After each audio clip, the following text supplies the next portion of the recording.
दोस्तों आप लोग अच्छी तरह से जानते हैं कि ग्राफिक डिज़ाइनर के लिए ग्राफिक डिज़ाइन के अंदर इस्तेमाल होने वाले जो सॉफ्टवेयर एप्लीकेशंस हैं वो इंतहाई इम्पॉर्टेंट हैं।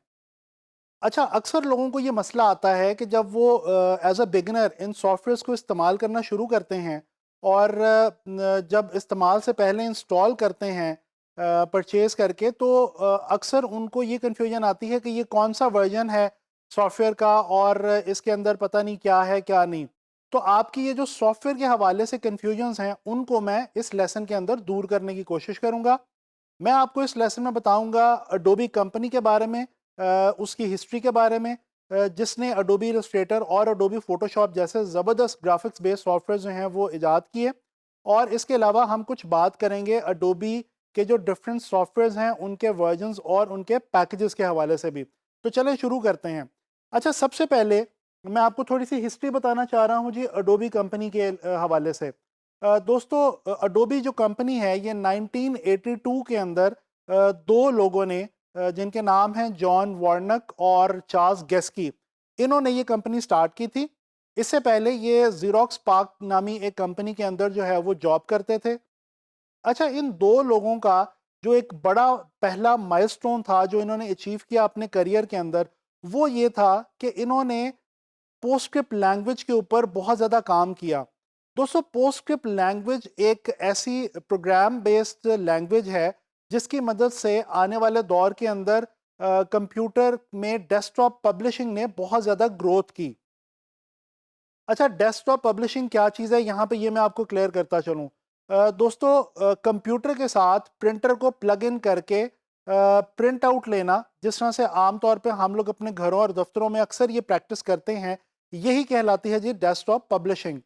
और जैसे जैसे कंप्यूटर जो है वो तरक्की करता गया, उसके साथ साथ डेस्कटॉप पब्लिशिंग भी जो है वो भी ग्रो करती गई। और इसका बहुत सारा क्रेडिट इन्हीं दो लोगों को जाता है। अच्छा जी, हुआ क्या कि जब इन्होंने ये कंपनी की बुनियाद रखी और इन्होंने सबसे पहले पोस्टस्क्रिप्ट लैंग्वेज के ऊपर काम करना शुरू किया, और इन्होंने कंपनी को स्टार्ट करने के ठीक 5 साल बाद 1987 में अपना पहला सॉफ्टवेयर एप्लीकेशन लॉन्च किया, जो कि अडोबी इलस्ट्रेटर के नाम से आज जाना जाता है।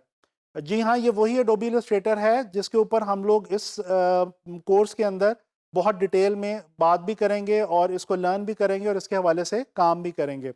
अच्छा जी, एडोबी इलस्ट्रेटर वो पहला ऐसा सॉफ्टवेयर था जिसके अंदर जो आर्टिस्ट थे वो मैनुअल से अपने काम को शिफ्ट कर सकते थे डिजिटल के ऊपर। बेसिकली होता ये था कि पिछले दौर के अंदर जो आर्टिस्ट हुआ करते थे, वो अपनी ड्राइंग्स, स्केचिंग्स और इलस्ट्रेशंस और पेंटिंग्स मैनुअली किया करते थे। लेकिन जैसे जैसे कंप्यूटर तरक्की करता गया तो चीज़ें जो हैं वो डेफिनेटली डिजिटलाइज होती गई, और इलस्ट्रेटर ने उन आर्टिस्ट को हेल्प किया कि वो अपनी उन इलस्ट्रेशंस को, उन ड्राइंग्स को, उन स्केचेस को और पेंटिंग्स को डायरेक्टली कंप्यूटर के ऊपर कर सकते थे इस सॉफ्टवेयर के अंदर। अच्छा जी, ये सॉफ्टवेयर बहुत पसंद किया गया और इसके कुछ अरसे के बाद इन्होंने एक और अपना सॉफ्टवेयर लॉन्च किया जिसको आज हम जानते हैं अडोबी फ़ोटोशॉप के नाम से। अडोबी फ़ोटोशॉप भी बेसिकली सबसे पहले इसीलिए लॉन्च किया गया था कि वो फ़ोटोग्राफ़र्स जो कि पहले मैनुअली अपनी तस्वीरों को प्रोसेस करते थे, डेवलप करते थे डार्क रूम के अंदर और प्रिंट करते थे, उनकी वो सारी जो हैज़ल और प्रैक्टिस थी उसको ख़त्म कर दिया गया और उसके एक सॉल्यूशन के तौर पे, डिजिटल सॉल्यूशन के तौर पे अडोबी फ़ोटोशॉप को लॉन्च किया गया। आगे चल के ये जो फ़ोटोशॉप सॉफ्टवेयर था ये बेशक सिर्फ़ फ़ोटोग्राफ़र्स के लिए ही नहीं रहा, बल्कि इसके अंदर और भी बहुत सारे काम जो हैं वो लेआउट डिज़ाइन और ग्राफ़िक डिज़ाइन के हवाले से होने लग गए। अच्छा, ये तो बात हो गई इलस्ट्रेटर और फ़ोटोशॉप के हवाले से। अब मैं आपको कुछ और बातें बताना चाह रहा हूँ जी अडोबी के सॉफ्टवेयर्स के हवाले से, जो इनके क्रिएटिव सूट और क्रिएटिव क्लाउड हैं, इनको देख के। अच्छा जी, क्रिएटिव सूट बेसिकली जो है वो इसलिए लॉन्च किया गया, अडोबी कंपनी ने जैसे जैसे अपने सॉफ्टवेयर्स लॉन्च करते किए मार्केट के अंदर, और इनके सॉफ्टवेयर्स को जैसे जैसे पसंद लोगों ने करना शुरू किया, तो इन्होंने ये सोचा कि क्यों ना हम अपने ग्राफिक्स बेस्ड जितने सॉफ्टवेयर्स हैं उनका एक पैक बना के, एक पैकेज बना के उनको सेल करें। तो लिहाजा इस तरह से ये हुआ कि डेफिनेटली कंपनी का रेवेन्यू भी बढ़ गया, और जो यूज़र्स थे यानी कि डिज़ाइनर्स, इलस्ट्रेटर्स, फोटोग्राफर्स, उनके लिए ये आसानी हो गई कि पहले उन्हें हर सॉफ्टवेयर अलग-अलग इंस्टॉल करना पड़ता था, लेकिन अब वो इन तमाम सॉफ्टवेयर्स को एक पैक के तौर पे क्रिएटिव सूट के नाम से जो है वो इंस्टॉल कर सकते थे और परचेज कर सकते थे। तो जो पहला क्रिएटिव सूट लॉन्च हुआ वो था CS, या उसको CS1 भी कहा जाता है। इसके बाद CS2, CS3, CS4, CS5 और फिर जो लास्ट क्रिएटिव सूट अडोबी वालों ने लॉन्च किया वो था जी CS6। CS6 के बाद इन्होंने 2013 में क्रिएटिव सूट नामी जो इनकी कलेक्शन थी उसको डिसकंटिन्यू कर दिया, और उसके बाद इन्होंने एक नई अपनी जो है वो लॉन्च की, पैकेज अपना लॉन्च किया, कलेक्शन लॉन्च की, जिसको ये क्रिएटिव क्लाउड के नाम से हम लोग आज जानते हैं। तो दोस्तों क्रिएटिव क्लाउड भी बेसिकली क्रिएटिव सूट की एक अपग्रेडेशन है, और इसके अंदर भी उसी तरह से बहुत ज़्यादा सारे सॉफ्टवेयर्स हैं।